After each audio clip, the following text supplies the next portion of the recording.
আমাদের 160 জনের চাকরি যদি না দেওয়া হয়, আর বেতন যে বৃদ্ধি করছে, যেটা 16,500, এই দুইটা দাবির জন্য আমরা আন্দোলন করতে আছি।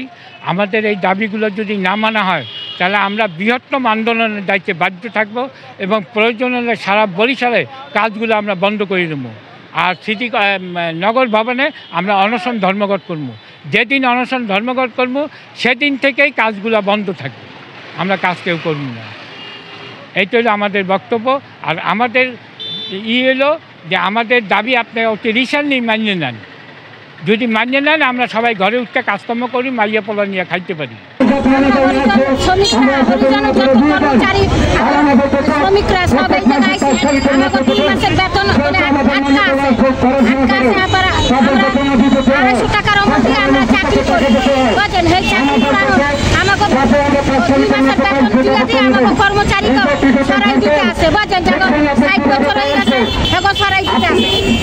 বেতন যে বাড়াইছে সেই বেতনটা আমাকে দেয় না। আর আমাকে 160 জন আমাকে করছে এই বিনা কাগজে আমাদেরকে বাদ দিয়েছে, কয় মুখিক, আমরা কোনো কাজের কিছু পাই না। এই কই আমাকে সুপারভাইজার চিপিয়েছে যে আমাকে খেদাই দেওয়ায়। আর আমাদের এই বেতন আদি যদি ঠিক মতন দেয় আর 160 জন যদি তাকেও জান দিয়ে দেয়, আমাদের কোনো ব্যাপার না, আমরা আর কোনো আন্দোলনে আর যাবো না।